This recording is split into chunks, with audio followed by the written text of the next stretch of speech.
Então, quando eu chamo de soft, eu estou mandando uma mensagem pro meu cérebro de que aquilo é uma coisa menos importante. Eu estou subestimando, suprimindo uma emoção. Eu prefiro chamar de people. Quando você tem um desafio cognitivo, intelectual, acabei de terminar a tese de doutorado de 500 páginas. Conta com orgulho, físico, cognitivo. Aí você tem um desafio emocional. Ninguém conta com orgulho. Esconde. Tem vergonha disso. Quando, na realidade, nós devemos nos orgulhar de ter passado por um desafio desse e superado, vencido e aprendido, para que possa ajudar os demais e a si mesmo para não cometer os mesmos erros.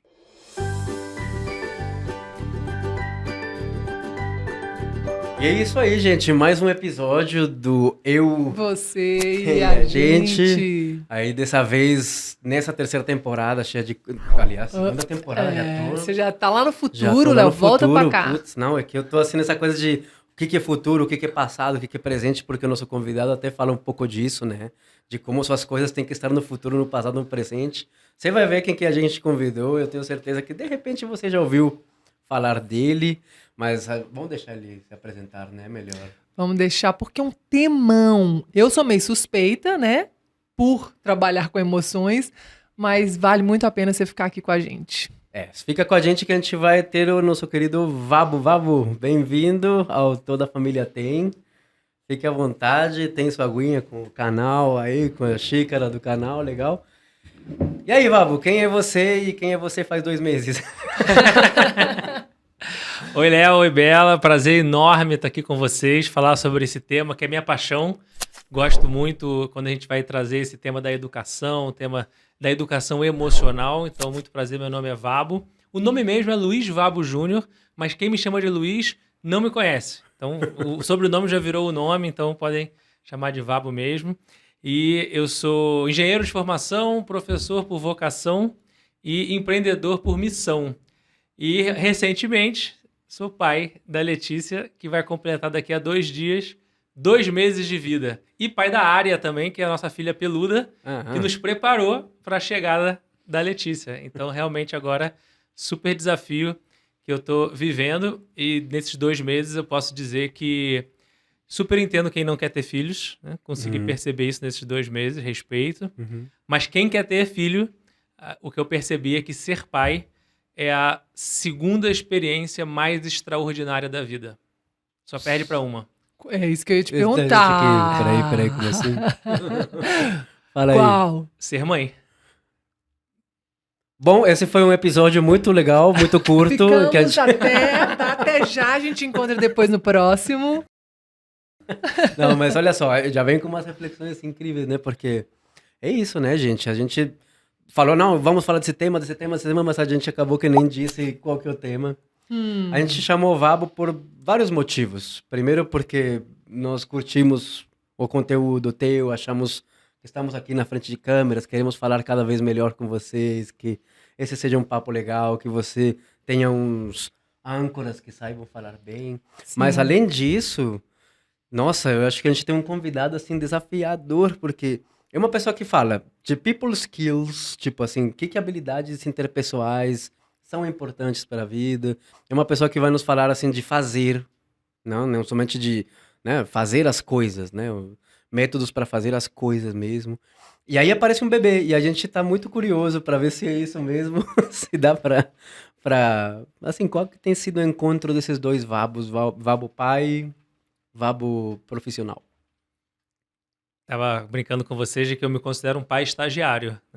Eu brincava com meus alunos, eu dizia, eu sou um pai estagiário, vou ser efetivado em janeiro, e agora então tá bom, sou um pai júnior agora, né? Comecei nesses primeiros 2 meses, mas teve todo um processo de preparação, né? Então, eu entendo que é um grande desafio, para mim talvez o maior desafio de liderança da minha vida, está sendo, e por mais que eu hoje seja professor de People Skills, hoje quem é a minha maior professora de People Skills é a Letícia.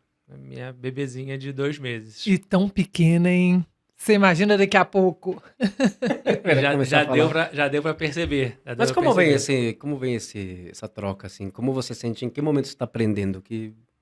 Em primeiro lugar, todo o processo de preparação que eu e a Carol, minha esposa, tivemos, porque a Carol já é minha professora também. Então, eu tive que estudar, tive que treinar, tive que me desenvolver nessas habilidades por ser engenheiro, por vir já de um pensamento mais racional, eu tive que me adaptar e estudar mais sobre isso, porque eu entendi que esse é um grande diferencial para a gente ter sucesso, para a gente ser feliz, são essas habilidades comportamentais e socioemocionais. Já a Carol é uma coisa mais inata dela. Ela naturalmente já é uma pessoa que tem essa habilidade muito bem desenvolvida, também treinou e aí se desenvolveu ainda mais.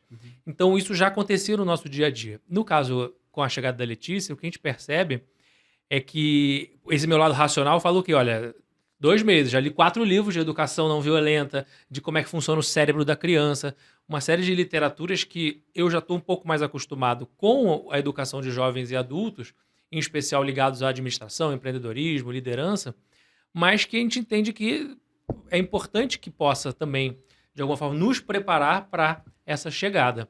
Então, o que eu sinto, por exemplo, o primeiro exemplo que me vem à cabeça em relação a isso, que hoje muitas vezes as pessoas querem alta performance, né? Vamos lá, vamos desenvolver um super cérebro, vamos ter alta performance.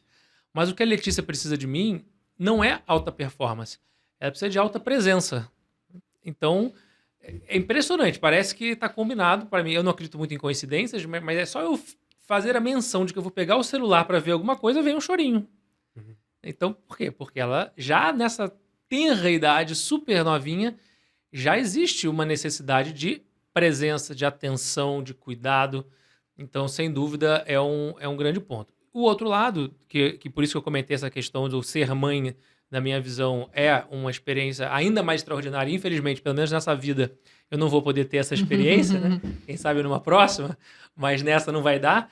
A admiração total e o respeito total que eu tenho pelas mulheres por essa condição de mãe, que foi na hora da concepção, ela já passou a ter, enquanto que o pai é uma coisa que vai se construindo. E a gente acha que isso... Até temos um amigo em comum que foi o nosso obstetra, né, Paulo Noronha, ele que trouxe a Letícia ao mundo, e é impressionante como que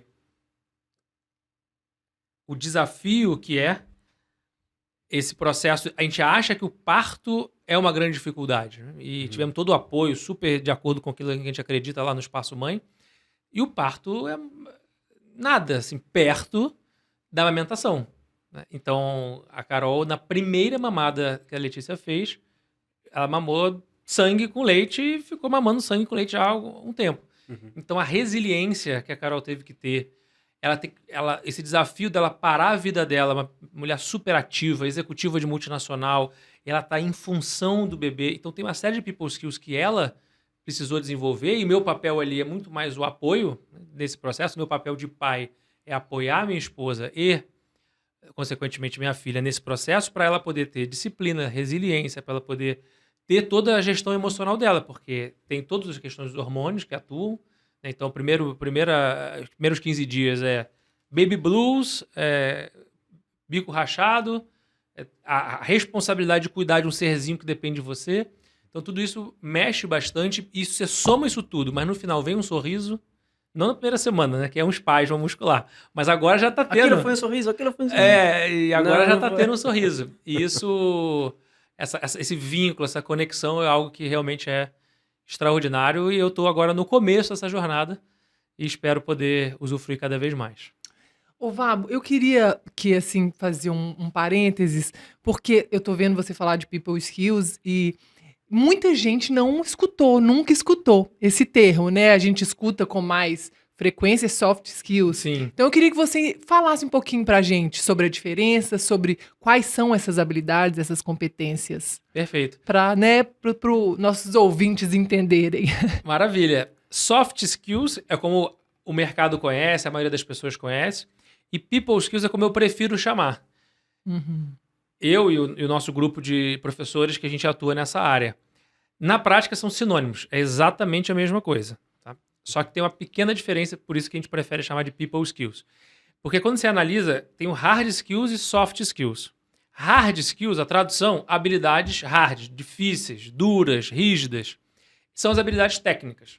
Então, qualquer habilidade técnica, vendas, contabilidade, finanças, marketing, aí na escola, matemática, física, química, tudo isso são habilidades técnicas.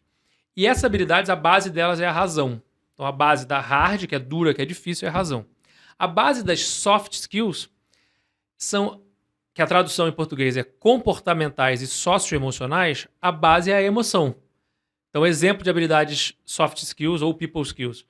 A gente citou aqui autoconhecimento, inteligência emocional, adaptabilidade, disciplina, resiliência, gestão do tempo, empatia, liderança, negociação. Então, tem mais de 80 habilidades dessas mapeadas que são habilidades cruciais também para o desenvolvimento humano, para essa busca de sucesso e busca de felicidade. Só que quando você chama essas habilidades de soft, você está dizendo que lidar com a emoção é algo suave, é algo tranquilo, algo macio. E aí eu pergunto para vocês que conhecem bem, lidar com a emoção é suave? É macio? É suave lidar com depressão, ansiedade, estresse, burnout? Não me parece que é. Então, quando eu chamo de soft, eu estou mandando uma mensagem pro meu cérebro de que aquilo é uma coisa menos importante. Eu estou subestimando, suprimindo uma emoção. Eu prefiro chamar de people. Ainda mais quando a gente pensa que agora vem a inteligência artificial. ChatGPT, toda a questão da robótica está vindo. E isso, as habilidades técnicas tendem a ser substituídas pela inteligência artificial. Enquanto que as habilidades humanas, pessoais, são aquelas que serão um grande diferencial. Então eu prefiro chamar de habilidades pessoais, people skills, até porque tem a intrapessoal, eu comigo mesmo, interpessoal, eu com os demais. E essas que vão fazer frente aos robôs. Então é uma pequena sutileza. Na prática são sinônimos, mas eu entendo que people skills fazem mais sentido. Eu acho Muito legal. uma diferenciação bacana, assim, de você... Porque essa questão de hard versus soft, a gente ainda vem numa ideia de que, sei lá, hard é mais importante, mais estruturante do que um soft. O soft parece acabamento, frufruzinho que você faz.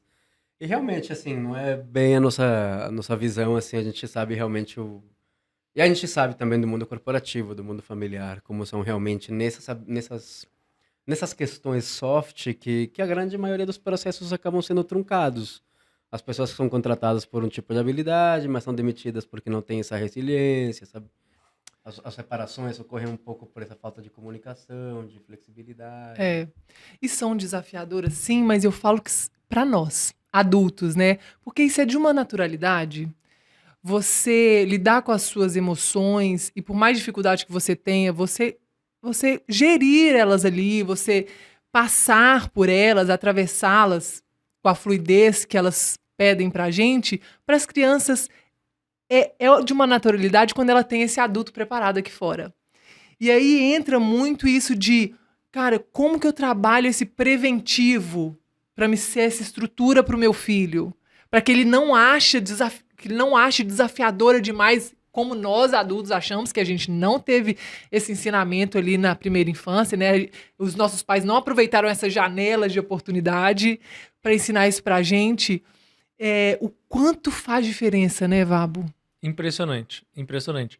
Eu vejo hoje com os alunos de graduação, que tem 11 anos que eu estou em sala de aula de graduação com alunos de 17, 18 anos, em média, às vezes 19, 20, e também com C-Level, diretores de empresa, gerentes sêniores de empresa, que são um pouco mais velhos. E eu percebo o gap que isso ficou, e inclusive as pesquisas mostram, né, que hoje 91% das pessoas no Brasil são contratadas porque têm as hard skills, mas quando não dão certo são demitidas porque não têm as people skills. As pessoas são contratadas porque têm um currículo bacana, uma experiência legal, uma formação numa faculdade top, ou não, mas uma formação adequada, e não conseguem trabalhar em equipe, se comunicar, lidar com a pressão, se autoconhecer, e tudo acaba gerando essa dificuldade. E aí, quando a gente olha para trás, seria muito bom que a gente pudesse ter pais que pudessem se capacitar. Tem até um amigo meu que diz que para ser pai devia ter CNH, né? Você tinha que ter a Carteira Nacional de Habilitação para ser pai e mãe, que vai debater todos esses temas. 99% do que a gente e do que a gente aprende são com os 3 P's, né? Os 3 P's. Então a gente aprende com nossos pais, com os nossos professores e com o nosso patrão, né? Que seria... Eu ia chutar país. Eu ia falar problema. Dá para aumentar esse número de P's aí. Tem presidente, prefeito, pastor, padre e por aí vai. Mas são as 3 instituições principais, né? A família, escola e empresa. E hoje, o que eu vejo mais, é que as famílias e as escolas não estão sabendo capacitar esse profissional, essa pessoa e esse profissional para aquilo que realmente gera resultado, gera felicidade, gera bem-estar, gera produtividade. E esse é o grande desafio. Então, um grande dilema que a gente vive é que provavelmente a maior parte dos nossos pais não receberam essa capacitação. Então, eles primeiro precisam receber essa capacitação. Por exemplo, eu não tive uma formação emocional na minha escola e indireta por parte dos meus pais. Não foi uma questão direta. Era uma outra geração, eram outros desafios. Então, eu primeiro preciso me capacitar para então poder passar isso para a Letícia. Mas eu, por exemplo, comecei a meditar quando eu tinha 29 anos. A Letícia eu pretendo ensinar assim que for possível, quando ela tiver 2, 3 anos de idade. Ou seja, ela vai estar 26 anos na minha frente só nesta ferramenta, que é uma ferramenta crucial de inteligência emocional, fora nas outras. Ou seja, não tem como ela não ser um ser humano melhor do que eu. Ela vai estar 26 anos na minha frente em uma ferramenta importante. E o que eu vejo, só para concluir esse raciocínio, é o seguinte. Quando a gente tem um desafio físico, a gente se orgulha desse desafio. Por exemplo, vamos correr um triatlo, fazer uma maratona. Você sofre, não é uma coisa agradável, né? O pessoal sofre, passa mal, tem lesão, mas no final vence. Consegui finalizar a prova. E aí você conta isso com orgulho. Sofri muito, venci. Físico. Quando você tem um desafio cognitivo, intelectual, ó, acabei de terminar a tese de doutorado de 500 páginas. Acabei de ler um livro de 1.200 páginas. Pô, foi duro, 4 anos de doutorado, uma confusão, um livro, eu parava, voltava, mas ó, consegui finalizar, foi muito bom, conta com orgulho. Físico, cognitivo. Aí você tem um desafio emocional. Você passa por um desafio, algum burnout, algum estresse, alguma ansiedade crônica, uma depressão, algum desses desafios modernos. Ninguém conta com orgulho. Você esconde. Tem vergonha disso. Por quê? Porque nós não fomos... Porque é soft. Logo, não é importante. Porque isso gera fragilidade. Isso gera vulnerabilidade. Quando, na realidade, nós devemos nos orgulhar de ter passado por um desafio desse e superado, vencido e aprendido, para que possa ajudar os demais e a si mesmo, para não cometer os mesmos erros. Eu esperaria que você não sofresse aí, né? Que, poxa, você vai sofrer com isso? Assim, você não... Né?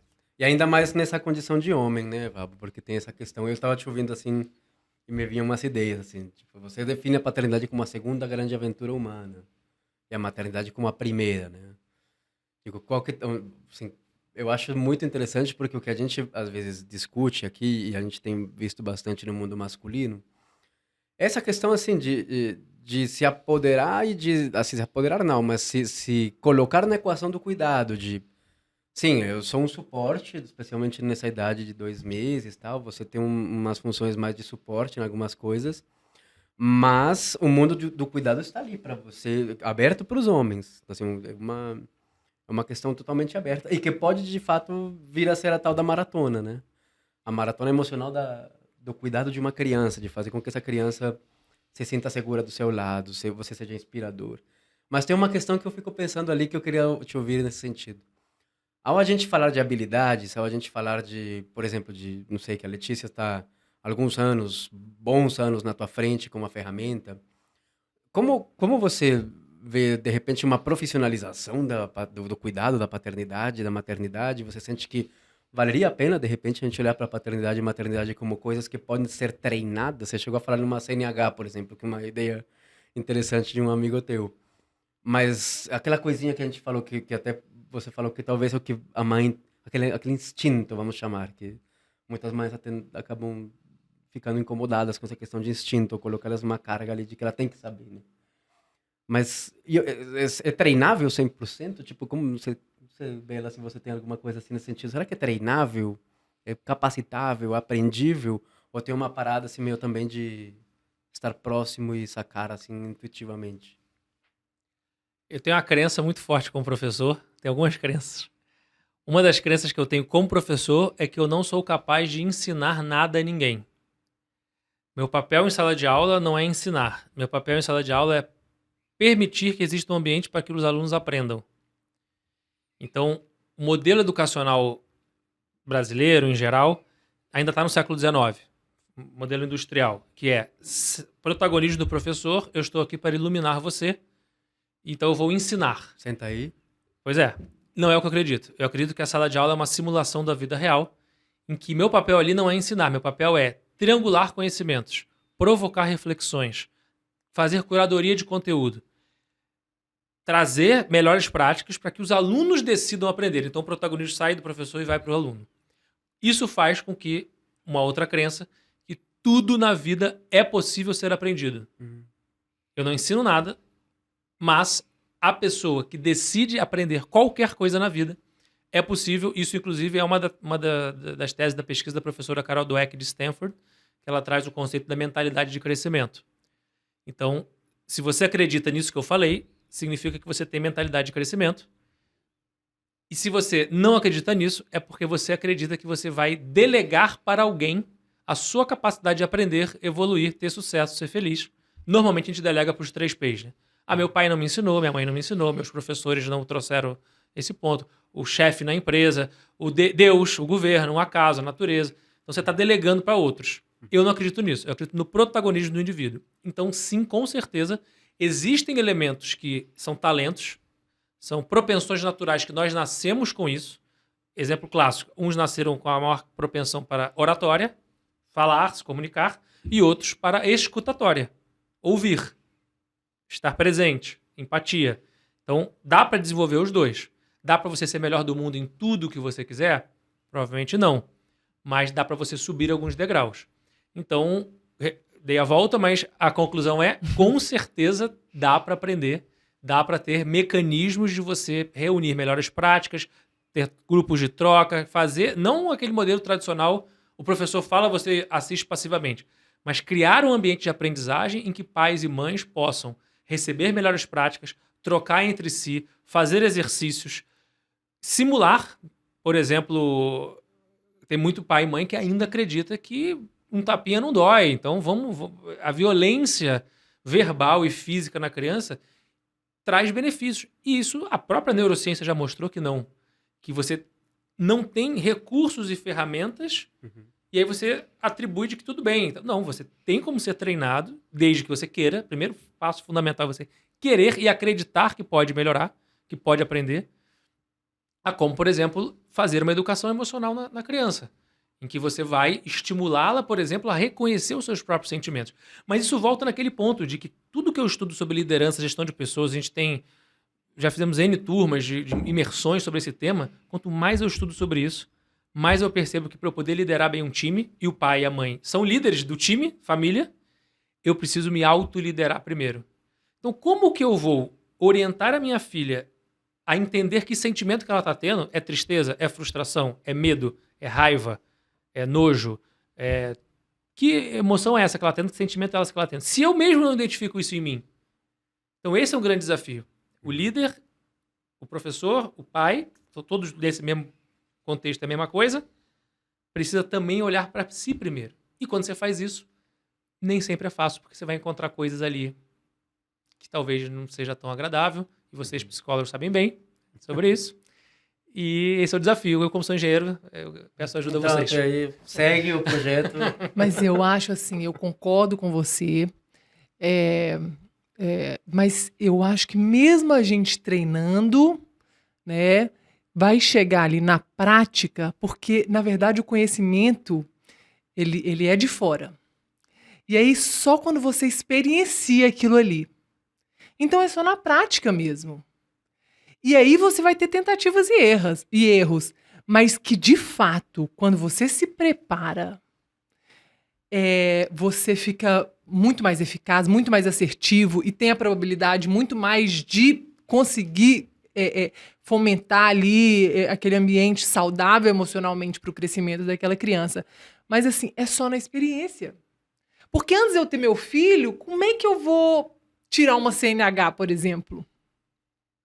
Tanto que quando você vai tirar a carteira de motorista, você tem que fazer baliza, você tem que ir lá na prática, né? Assim.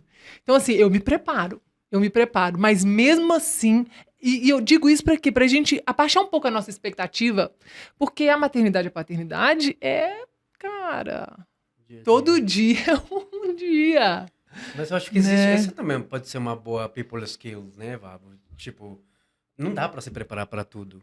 Nem no mercado, nem na paternidade, nem no trabalho. Assim, você não vai dar conta de todas as possíveis coisas que podem acontecer. Mas, de repente, você pode desenvolver métodos como pai, como mãe, ou como funcionário, enfim, o que for, como líder, como empreendedor, o que for, como cidadão, em que se a coisa sair do caminho, se a coisa for diferente da minha expectativa, como é que eu me posiciono ali? Você tem sentido, por exemplo, das mensagens que você mesmo disse, assim, da PPP, de pais, escolas, da profissão, você tem sentido um pouco mais de dificuldade para esse olhar, assim, talvez o teu lugar de homem, de a gente realmente não ter tido a oportunidade de praticar, de fazer baliza brincando de boneca, de fazer baliza. Como tem sido para ti nessa realidade, assim? Você tem tido alguns insights maneiros aí? Eu até falei pra Carol tem 2 semanas. Eu falei, olha, eu gostaria de ter brincado de boneca quando eu era Que menino. legal! Porque agora eu estou brincando de boneca. Aqui, ó. Letícia no meu colo, estou brincando de boneca. Com a de Só que eu não verdade, né, brinquei cara? de boneca. Por quê? Porque brincar de boneca é uma coisa de menina. Você não pode brincar de boneca. E aí tem toda a questão também de... porque é gay brinca de boneca, hétero. Aí mistura um monte de coisa. E no final das contas, eu estou precisando trocar fralda, ficar acordado, entender a diferença entre os choros e dar a comida e dar o apoio ali no processo de amamentação. Logo, era uma coisa que eu só só fui orientado a brincar de carrinho e de luta. Uhum. Então, eu acredito que existe sim uma oportunidade ali. E eu concordo, Bela, quando você traz esse ponto de que a prática, isso sem dúvida alguma, até no método andragógico de aprendizagem, então pedagógico é infantil, andragógico de adultos, tem o 10, 20, 70, né? E que o 70% é a prática. Então é isso, sem dúvida alguma. Mas vamos pegar uma analogia aqui da oratória, por exemplo. Você tem a apresentação importantíssima para fazer no trabalho. E aí você monta a apresentação e vai de primeira. Cenário 1. Cenário 2. Você monta a apresentação, treina 8 vezes. E aí você apresenta. Você vai melhor na primeira ou na segunda situação? Mas na segunda. Mas mesmo assim, vai acontecer uma coisa que você não treinou lá. Tudo bem, isso é a prática, né? A tal da vida, né? Só que 90% das coisas que você treinou vão acontecer. Então, por exemplo, guardadas as proporções, o que eu faço em treinamento? Se eu, caso, por exemplo, de demissão, entrevista de emprego, a gente tem um treinamento para treinar as pessoas a entrevistar, a demitir. E ninguém quer aprender a demitir. Eu quero aprender a contratar, porque contratar é legal, a empresa está crescendo. Mas beleza, mas você, como líder, vai ter que tomar uma decisão difícil, dura, que é eventualmente demitir alguém do seu time. Aí eu tenho a turma de 100 pessoas, não são da graduação, 100 pessoas experientes. Okay. Quem aqui já demitiu na vida? Todos, né? Pessoas experientes, todos. Então, bom, os 100 demitiram. Quem aqui já fez um treinamento de como demitir? Com respeito, com dignidade, usando um passo a passo, que a pesquisa mostra que é a melhor forma de você garantir um bom ambiente para evitar problema futuro, para ser respeitoso com a pessoa que trabalhou com você. Quem aqui fez? Dos 100, em média, uns 7, 8. Que já é um número até alto, mais alto que eu esperava. Tava esperando menos do que Pois isso. é, uns 7, 8. Aí eu falei, tá bom. E vocês 7, 8? Quem aqui fez treinamento antes da primeira demissão na vida? Ninguém. Nenhum. Então por que você precisa passar pela experiência sem ter tido algum tipo de simulação antes? Então, guardar as proporções é a mesma coisa em pai e mãe. Eu gostaria... e por isso que eu digo que a área, que é a nossa cachorrona, ela é uma Staffordshire, ela nos ensinou, porque aquilo que eu não tive um curso... A gente até buscou curso, livro, a gente correu atrás disso, mas ela trouxe isso pra gente. Ela pedia atenção, a gente tinha que alimentar, a gente tinha que cuidar, a gente tinha que brincar. Então, eu tive que deixar de ser menos egoísta para poder dedicar meu tempo para aquele serzinho que estava ali. Então, ela preparou total a gente para a chegada da Letícia e já está preparando a gente para o segundo filho, porque agora ela é a segunda, ela está com um pouquinho de ciúme, né? Então, tem todo esse processo. Então, o aprendizado continua. Então, sem dúvida, o papel, eu vejo que ainda existe, por conta da gente vir de uma sociedade machista, etc, etc, etc, que ainda existe muito esse papel. E eu ainda acho que, mesmo assim, eu ainda poderia contribuir mais. A Carol se desdobra totalmente e eu contribuo menos do que eu gostaria, menos do que eu deveria. E eu tô tendo que o tempo inteiro lutar contra os meus próprios fantasmas e históricos e traumas e formação para conseguir ser um pai e um marido melhor. Inclusive, um abraço para a Ária, que está nos assistindo nesse momento. Assim, a gente fica muito feliz com todo o nosso público canino também, que a gente tem bastante. Brincadeira, mas é realmente introduzir os elementos do cuidado. Acho que esse treino, né, que você fala, né, Bela? Esse treino, sim. E você se trabalhar, você consegue voltar para o seu centro mais rápido. Então, assim, pô, eu tô tendo que lutar ali contra as minhas crenças, ou então eu me desequilibrei emocionalmente, ou então eu não consegui, me frustrei porque eu não consegui fazer, não consegui ajudar igual eu gostaria. Deixa eu voltar pro meu centro. E aí eu queria que você listasse algumas dessas people skills, que agora eu falava só soft skills, mas agora eu vou começar a repensar. De que você acha que tá sendo, assim, na sua prática pessoal mesmo, mais importante. Assim, nossa, isso aqui é assim, essencial para a gente poder listar ali para quem está nos escutando. O que é resiliência, autorregulação, inteligência? O que seria? Tipo um papaya skills, vai. Dead skills. Dead skills. Vou contar a partir de um exemplo que aconteceu ontem. Ontem, a Carol estava amamentando, estava naquela situação que iniciozinho, assim, de um mês e pouco, cólica, a gente não sabe se é cólica, não sabe se é disquesia, não sabe se é sono, às vezes ela tá lutando contra o sono, chora muito e tal. E eu já voltei a trabalhar, eu consegui tirar 1 mês e meio de licença paternidade, em que eu me organizei para ter baixíssima demanda de trabalho, mas agora já voltou o fluxo natural. E eu tava ali resolvendo uma coisa de trabalho, Carol entrou, mas não era uma coisa hiper mega urgente, nem uma reunião com o cliente, era uma coisa de trabalho que eu tinha me organizado para fazer, mas não estava na urgência máxima. E a Carol entrou no quarto pedindo ajuda para mim. E aí, nesse momento, eu fiz uma cara feia do tipo, poxa, você tá me interrompendo. Meu semblante disse isso, porque eu tenho essa dificuldade de ser uma coisa... Estava organizado para fazer aquela tarefa que eu tinha que entregar para o cliente, por mais que não fosse mega urgente, ia ter que entregar e tal. E ela me interrompeu ali, e tudo bem eu parar 5 minutos para ajudar ela em alguma coisa que ela queria, nem lembro direito o que ela precisava, que eu segurasse ela para ela poder organizar alguma coisa. E aí, nesse momento, ela não gostou muito da minha reação, porque ela estava já o dia inteiro super cansada, e eu ali... Então, resumindo, talvez eu vou listar as people skills à luz dessa situação. Primeiro de todos é autoconhecimento, que é a base das people skills. Então, antigamente, quando aconteciam situações como essa, eu estava tão no piloto automático que eu nem estava percebendo essa situação toda. Ontem, no momento que isso aconteceu, eu já percebi. Não quer dizer que agora, pelo fato de eu estudar e ser professor de people skills, também que agora eu sou super... Não é? Iluminado. Iluminado. Não existe isso. O que existe é que agora eu estou um pouquinho mais atento. Acho que ainda tem coisa no piloto automático, mas menos. Então agora aconteceu olha aí, não foi... Então, autoconhecimento. Olhei para mim mesmo e auto-observei, me auto-analisei e vi. Realmente dava para eu ter respirado, deixado um pouco de lado e ir lá falar com ela. Sabendo que você tem essa característica, né? Que foi o que você falou. Eu sou meio assim, tem essa dificuldade, essa inabilidade, então... Exatamente. Então é ter a vulnerabilidade de olhar para si mesmo e falar. E às vezes até rir de si mesmo, né? Tipo, olha, tá vendo? De novo aí. Então, autoconhecimento. A segunda fundamental é inteligência emocional, né?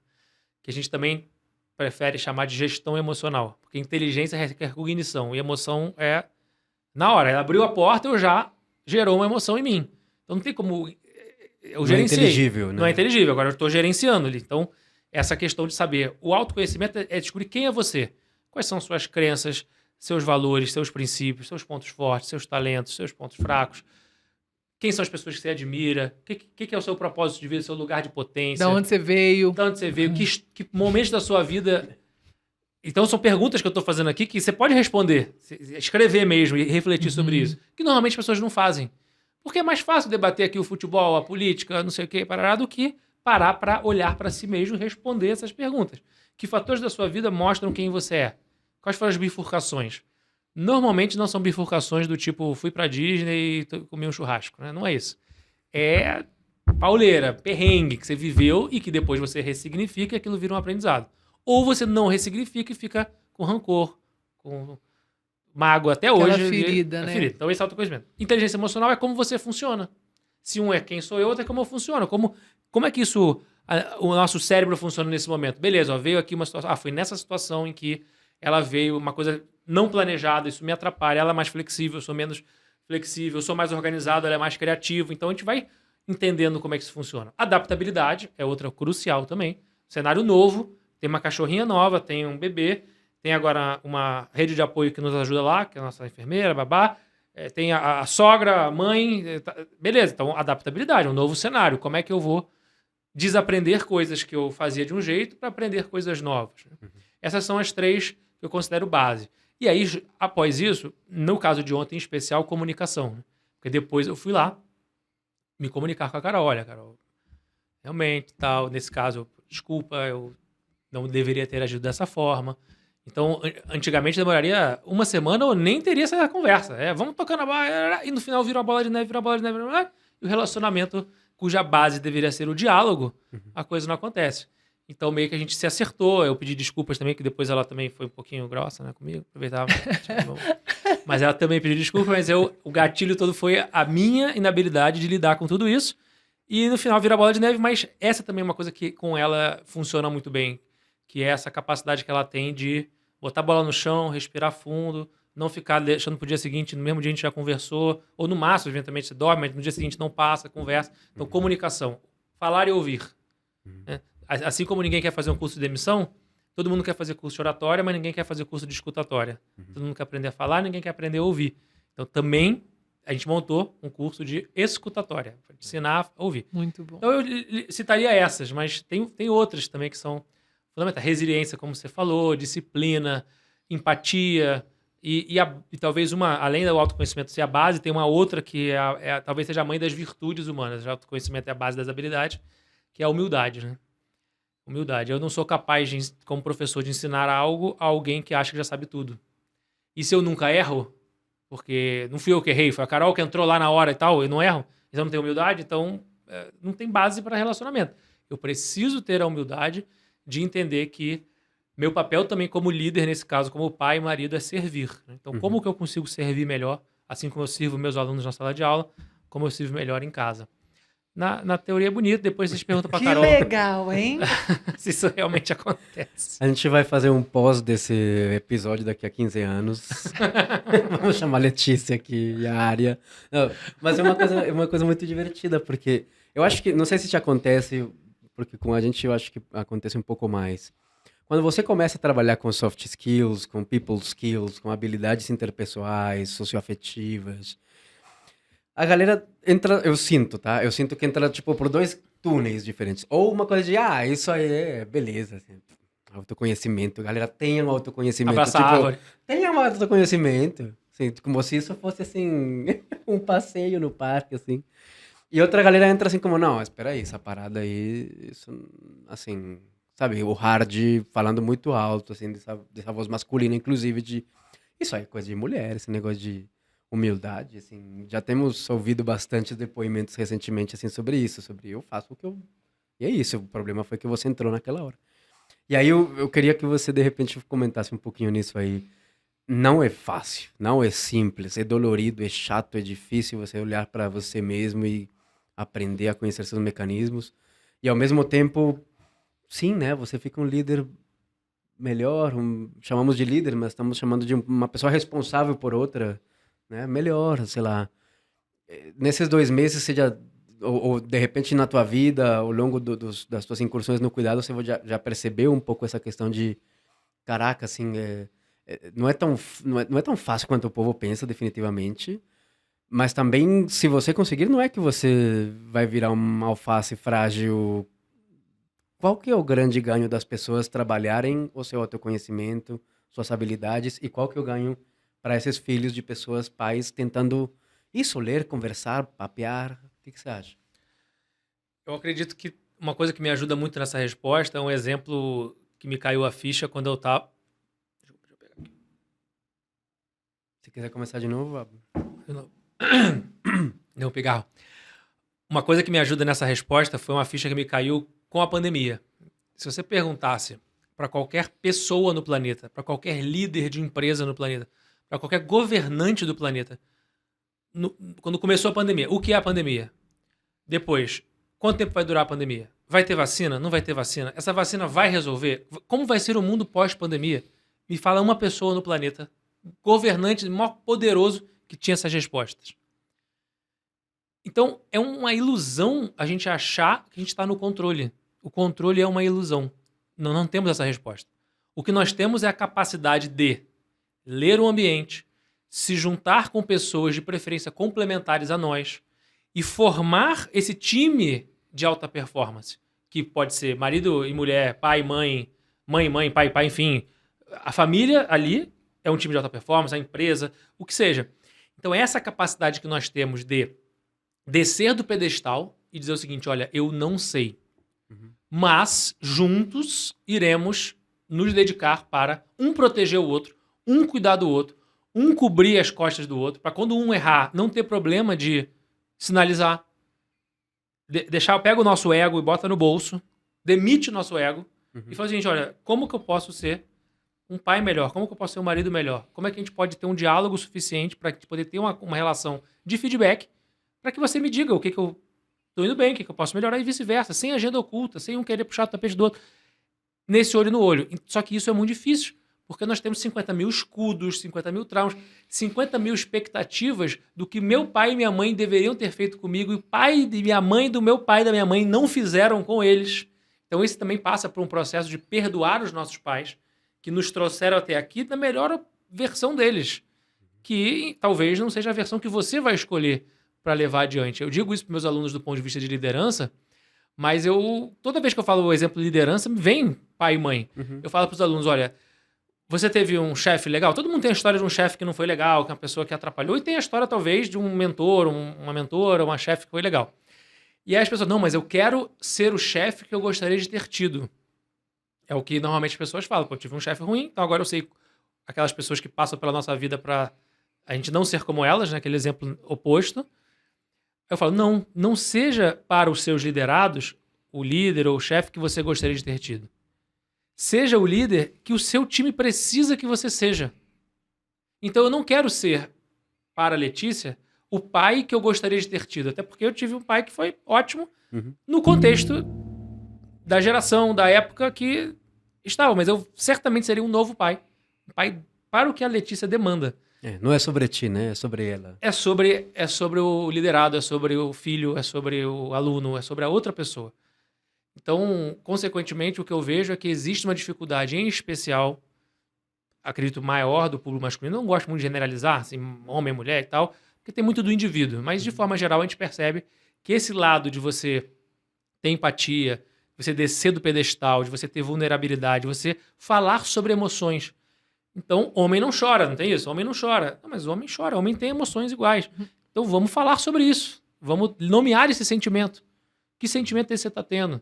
Por que você está chorando? E no final do dia, muitas vezes, a gente tem a tendência, isso é a esmagadora maioria das pessoas, de quando você está interagindo com alguém, só de querer falar. Não tem a pausa. Não tem o momento do colo, do acolhimento, do apoio. Tem o momento só de você estar aqui o checklist. Você está com problema? Então faz isso, faz isso, faz isso. Não, peraí, olha. Tô te ouvindo, te entendo.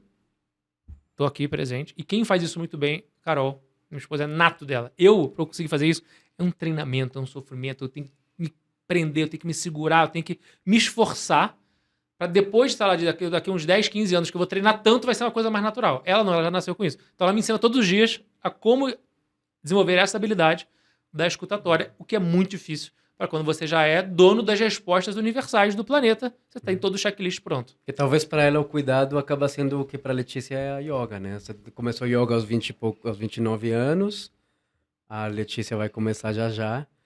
A Carol começou o cuidado 26 anos, 29 anos antes de ti, de repente ela... Mas, não sei, às vezes eu fico questionando se inato... Às vezes não é... As lições vêm numa fase tão tenra da vida que a gente não consegue identificar quando que a gente aprendeu a cuidar, mas a menininha, ela é colocada nesse estado de... nessa posição de cuidadora desde sempre. Desde antes de falar. Mas sabe, te escutando falar, Vavo, que você falou assim, o controle é uma ilusão. Eu também acredito nisso, mas assim, nesse espaço meu, mas assim, não é a realidade de muitas mulheres, porque se a grande maioria te escutar falando controle é uma ilusão, ela vai falar assim, então eu vou soltar o meu controle, deixa eu ver, só os prataiada quebrar, e tudo desandar, né? Por quê? E aí eu falo assim, quando essa mulher, ou esse homem, mas eu falo da mulher porque a grande maioria está nesse lugar, que ela precisa estar nesse controle, porque não tem com quem ela dividir, não tem com quem ela soltar esse controle. E aí, vai quebrar o prato. Esse prato que eu tô aqui vai quebrar se eu soltar. Eu queria que você falasse um pouquinho mais sobre que você falou sobre a comunicação, que vocês têm um curso ou um espaço específico para isso. O que você falaria para essa mulher que ela precisa treinar nessa comunicação, que ela precisa de conseguir falar? E a mulher, ela não consegue falar, ela não consegue verbalizar, porque ela tem a escutatória muito mais desenvolvida. Mas ela não desenvolveu essa habilidade da comunicação assertiva, efetiva, né? Ela tem a comunicação afetiva, mas e a efetiva? Eu preciso ser entendida. O que você falaria, assim? O que você ensinaria? Conta um pouquinho. Vamos lá, ótimo ponto. Vou pensar alto aqui. Então, o primeiro ponto que realmente esse é um desafio muito grande. Essa questão de você acreditar que está no controle. Então, ao invés de falar controle, eu gosto de mudar um pouco as palavras. Já deu pra perceber, eu troquei inteligência emocional, soft skills. A palavra que me faz sentido, porque toda vez que palavra tem poder, né, um princípio da PNL, da programação neurolinguística, que se você repete muito aquilo que... eu não sou os meus pensamentos, eu não sou os meus sentimentos, certo? Eu sou eu, não sou meus pensamentos. E aí você fica pensando e você passa a acreditar que aquilo é verdade. Não é. Aquilo é apenas um filtro, uma interpretação, e você pode agradecer o pensamento e tomar outro caminho. Mas é que está tudo misturado na nossa mente. Então, ao invés de chamar de controle, eu chamaria de gestão. A gestão, eu acredito, que a coisa acontece, mas nós vamos, então, resolver o problema. Vamos lidar com os dilemas. Vamos nos comunicar, que é uma ferramenta de gestão, para conseguir chegar nesse ponto. Alguns insights que me tiveram conforme você foi falando. O primeiro insight, um livro que mudou minha vida e que também de um psicólogo e que imagino que vocês conheçam, que é os 5 Linguagens do Amor. Então, a gente se comunica de um jeito e recebe uma comunicação de outro jeito. Da mesma forma, de acordo com o livro, você ama de um jeito e é amado de outro jeito. O problema é que eu quero me comunicar da forma como eu gostaria de ser comunicado. Da mesma forma, eu quero amar do jeito que eu sou amado. Porém, na maior parte das vezes, isso não é verdade em relação à pessoa para quem você está comunicando. Então, aquela situação lá do futebol, tem o treinador e fala, não, aqui eu sou casca grossa, aqui eu aperto muitos jogadores, aí dá uma bronca em 2 jogadores. Um dos jogadores era o que ele precisava ouvir, era aquela bronca que fez ele crescer, enquanto que para o outro desmoronou. Não era a bronca que ele estava precisando naquele momento. Então, de novo, se o líder, o treinador, ele usa a mesma ferramenta para qualquer pessoa, ele vai acertar no mínimo metade das vezes e vai errar metade das vezes. Mas se não é sobre o líder, é sobre o liderado, o entendimento do contexto, por isso que a liderança é sempre situacional. Então, e para quem tem 2 filhos, 3 filhos, deve saber isso também, né? É a mesma formação que você dá para os filhos e sai um filho completamente diferente do outro. A orientação que você deu é a mesma. Um interpreta de cada um de um jeito e a própria neurociência explica isso, porque cada sinapse, cada conexão neuronal que nós temos é única em 8 bilhões de seres. Nunca você vai ter uma pessoa 100% igual por conta desse fator. Então, nesse cenário, o que eu diria para ela, para sair do Technicase e a dica prática, é, primeiro, investir no diálogo. A base de um relacionamento é a comunicação, é o diálogo. Ah, mas eu não estou conseguindo ter o diálogo, sei lá. Então, para qualquer outra coisa e vamos sentar aqui. Ah, mas eu não quero sentar. Tudo bem, então respeita o tempo da pessoa, mas em algum momento a gente vai ter que sentar, olho no olho. Não adianta ser áudio do WhatsApp, não adianta ser call, vamos fazer olho no olho e vamos conversar sobre isso. Mas aí, o que acontece? Às vezes a pessoa não quer dar o braço a torcer, aí vem todo o processo de autoconhecimento. Mas investir nesse diálogo eu acho muito importante. E o diálogo, de novo, um fala e o outro escuta. Eu estudei muito também, um outro livro que eu recomendo fortemente, que ajuda muito, é o do Marshall Rosenberg, outro psicólogo também. Comunicação não violenta. Eu acho até o nome um pouco violento, né? O nome comunicação, que foi o que você falou, afetivo, efetivo, assertivo. Mas as técnicas que ele traz, e no nosso treinamento a gente coloca essas técnicas, por isso que, beleza, a prática vai determinar como é que vai ser o diálogo que eu vou ter com a minha esposa semana que vem na minha casa. Mas nós vamos aqui no treinamento treinar cases, simular, porque você vai estar melhor preparado, né? Aquela mesma lógica da apresentação que eu tenho que fazer 8 vezes é melhor do que se eu não fizer nenhuma. Então tem, por exemplo, o pedido de empatia, né? Que é aquela fórmula da assertividade. Então você fala assim, ó, quando você... Aí você faz um fato. Vou pegar um exemplo do dia a dia. Quando você coloca a toalha molhada em cima da cama, isso é um fato. Eu me sinto... Aí você vai nomear o seu sentimento. Eu me sinto chateado. Agora, por que você se sente chateado? Porque sua sensação, sua opinião. Porque eu sinto que você não está dando valor à organização aqui em casa. Será que você poderia parar de fazer isso? Essa é uma forma simples, 4 passos ali. Qual que acontece no dia a dia? É que você botou a toalha em cima da cama, você é desorganizado, você não... Que nem sua mãe. Aí começa, né? Aí começa. Então você sai do julgamento, você é desorganizado para a sua atitude me chateou e me passou uma percepção de desorganização. Não é que você é desorganizado, é a sua atitude. Então quando você fala você é tal coisa, você está cristalizando a pessoa naquilo. E aí já acabou, já tem um ruído, não vai ter essa comunicação. Então, só um exemplo bem simples aqui de como que a gente consegue, de alguma forma, trabalhar esses conceitos. E, em especial, o próprio... O que você consegue trabalhar em si mesmo. Porque isso que eu acredito, né? A única forma que você tem de influenciar os demais é pelo seu exemplo, para que a outra pessoa possa ver em você. Então, quando que você está sendo essa pessoa com quem você não gostaria de conviver? Para que nesse diálogo você possa falar. E aí dá pra falar mais de escutatória. Se vocês quiserem, até meia-noite tô agenda livre. Você anotou? Você anotou aí? Você pegou o caderninho e anotou? Se não, volta esse vídeo e anota, né? Porque é isso que precisa, né? Querem que eu dê o exemplo dos 7 tipos de ouvintes? Esse é legal. Esse é legal. Quero ver se vocês estão assistindo a gente, se vocês conhecem alguém e se vocês dois também conhecem alguém, que são os 7 tipos de ouvintes. Primeiro tipo de ouvinte é o chamado poker face. É aquela pessoa desfocada. É a pessoa que você tá falando com a pessoa finge que tá te ouvindo, ela tá olhando, tá balançando a cabeça, mas a mente dela tá assim em outro lugar completamente. Ela tá pensando em outra coisa, mas parece que ela tá te ouvindo. Ela não tá ouvindo nada que você tá falando. Tanto é que você termina de falar, você acabou de falar, a pessoa te pergunta o que você acabou de falar, porque ela tava parecendo que tava ouvindo. Esse é o primeiro, poker face. O segundo é o multitarefa. Multitarefa é a pessoa que, da mesma forma, ela tá te ouvindo, mas ela claramente não está prestando atenção. Já viu assim, pessoal?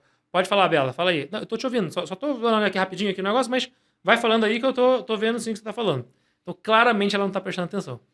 O terceiro tipo é o abominável homem IBGE, ou mulher IBGE, que é a pessoa que você quer desabafar com você uma coisa, só que a pessoa vem e traz vários dados e números. A pessoa fala, puxa, eu tô com um problema aqui no meu casamento. Ó, você sabe que tem 10 milhões de divórcios todos os anos aqui no Brasil e tal. Cara, mas eu só quero desabafar, entendeu?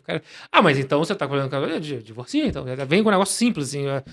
Resolveu. Nossa, é homem BGE, porque o homem é assim, né, gente? Homem BGE. Já traz. Não, traz a resolução. Você não quer resolver nada, eu só quero falar, pelo amor de Deus. Nossa, é o delírio do resolvedor, né?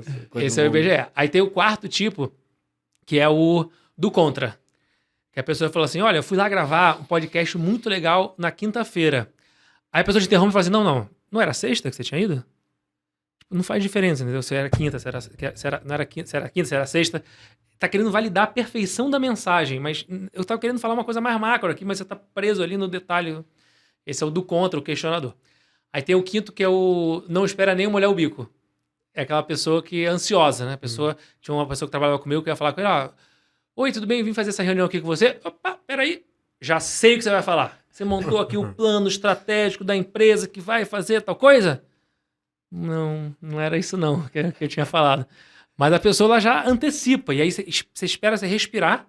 Quando você parou de respirar, ela entra na sua respiração. Esse é o quinto tipo. Isso aí também é típico de mãe e de pai, eu viu? tô aqui falando assim, você quer ver uma pessoa onde se concentram as 7 tipos de ouvintes? Seja pai, seja mãe.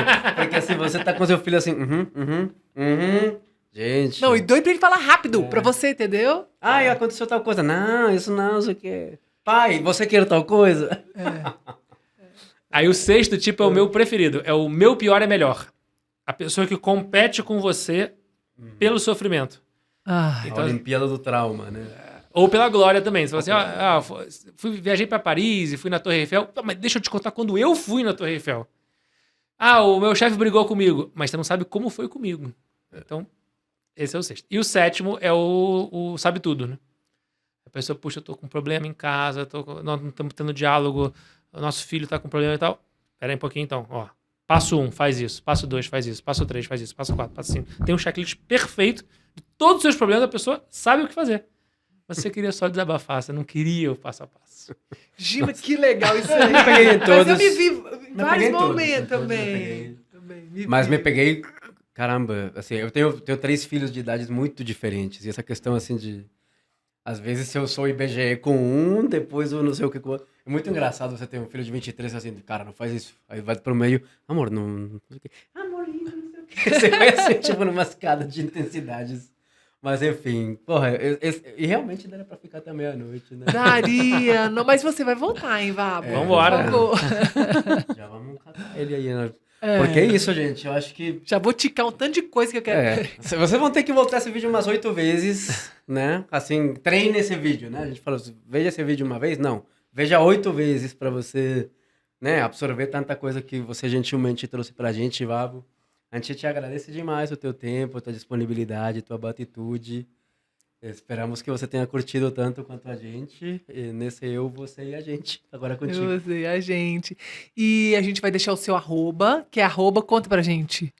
Vabo23 do Instagram, @vabo23, e o blog do vabo.com. Uma série de conteúdos também disponíveis. E vou deixar essa mensagem final aqui para os nossos ouvintes e quem está assistindo a gente, de investir no seu próprio autoconhecimento, para que então você possa ser um pai, para ser uma mãe melhor e para você educar emocionalmente seus filhos, falar sobre sentimentos, usar ferramentas e treinar, porque tenho certeza de que dá para aprender a ser um pai e uma mãe melhor. Com certeza. Esse a gente ouviu mesmo, assim.